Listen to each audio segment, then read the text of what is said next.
All right, let's do this. It's been a couple of days since I've last done a post. It's Wednesday, not even the end of the market day today, but just before 3:30, and I am done because I'm tired. It's interesting in terms of some of the things I write about on occasion. I'm looking at the Weekend Trader post that, of course, talked about delayed gratification, and I think today was a great example in terms of, sometimes when you're just not looking for the profit, it just kind of shows up in front of you, and most of you know by now. Certainly the jellies know that I make most of my income off of MATDs, or in today's case DATDs, morning after trend day or day after trend day, which pretty much you can trade the oscillations all day long, and pretty much I've been doing that since the minute I got up. So I'm a little tired, and want to talk a little bit about the increase in volatility. Certainly may take some getting used to in terms of your eye. Who knows if the VIX is going to stay north of 20 or 25? That's not ours to decide. But certainly, as the volatility's picked up, you've certainly had to give yourself a little bit of a longer leash in terms of stops and scratches and profit expectations and profit moves. So it's interesting that the time-based graph that I've been sharing lately, which charts my performance by 30-minute interval. I've been trading since the moment I got up, and pretty much I know I was profitable every single interval today, except for the 9 to 9:30 interval, which is when the S&P minis were finishing their move. I think it's about a 20-point move from 74 down to 54, 55 or so, which culminated at the 940 bottom. So got in there a little bit early, but once I get used to the volatility and let the market come in the morning, just go hog wild. And I'll tell you again, going back to the delayed gratification post, you just have to know when to hit it hard. And I hit these days awfully hard. In terms of carving out a month's worth of income in one day, I mean, pretty much that's what I did today. I'm just mentioning that as a follow-up to Saturday's post. It certainly doesn't happen every day, but you got to find a market which is conducive to your style, and you can certainly trade every day. But you gotta go for those outliers. You got to hit it and hit it hard. And when you've got the opening up of trading ranges, basically, and some elbow room, as I like to say. You gotta be there and be ready for it. So nice to see that pick up in volatility. Again, we'll have to see if it lasts. But even if it doesn't, it's certainly nice to see. Certainly nice to be able to basically make the month with 25 days left to go.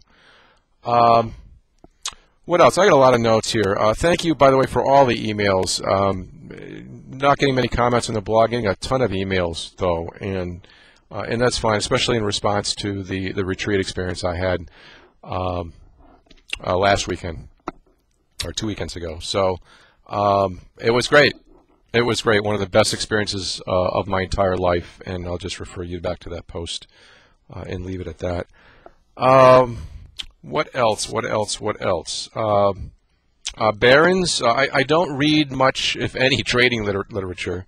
But I do read Barron's on Sunday, and I read two columns. I read the trader, and I read the striking price in terms of discussions on volatility, and that's it. That's it. I don't read anything else.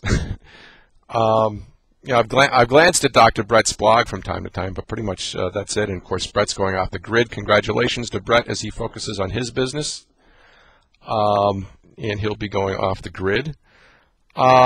Anyway, Barron's was talking about the fact that many traders were secretly pining for an increase in volatility, because that's where we make a lot of our keep in terms of frequent and price changes that are of some duration. Not only they're frequent in terms of occurrence, but they're also longer lasting if you can nail that top or bottom, and usually you can pay right away and add. I did a lot of adding today. You get that sweet spot, and that market starts moving in your direction. And as hopefully the jellies remember, never think about your own trading. Think about the guy or gal on the other side of your trade. Today, you didn't want to be on the other side of my trades. put them in a losing position, and they're going to have to act, and that's what drives the volatility. So obviously, folks got caught off guard yesterday in terms of the move. I did okay. It's profitable. Didn't really clean up, which is pretty much par for the course on trend days. I prefer to make money the day after. So again, but this isn't as much about my trading as it is just kind of an update on everything. Continued blog evolutions. I'm giving it some thought. Obviously, I'm not posting every day right now. I'm more concerned with quality versus quantity. I don't want to say taking things easy a bit, but it does take work putting the blog posts together. But trying to come up with some innovative ways to continue to use it. We've talked about maybe doing a Camtasia capture of a trading day or something like that. We'll have to figure out what to do there. But I'm picking and choosing my spots in terms of my trading, in terms of my trade frequency.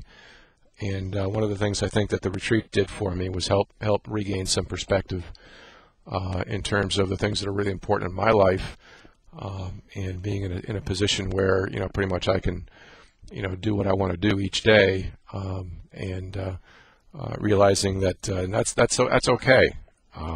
You put yourself in a position where you can basically say that you've earned it, I've got continued college activities with my daughters, graduation coming up, and a lot of all that good stuff. So certainly trading remains near and dear to my heart. It always will. But a little bit maybe of a different perspective right now, hitting it hard when I feel I need to hit it hard, like today, and other times just kind of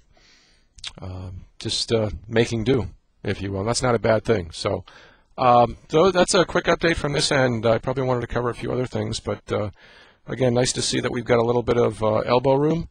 It was nice to see some double and triple digit market depth on the dome, as opposed to the 4-digit. Some nice moves, hit them hard, and hopefully we'll see a continuation of that. That's it for now. Have a great night. We'll do a blog post tomorrow. Take care.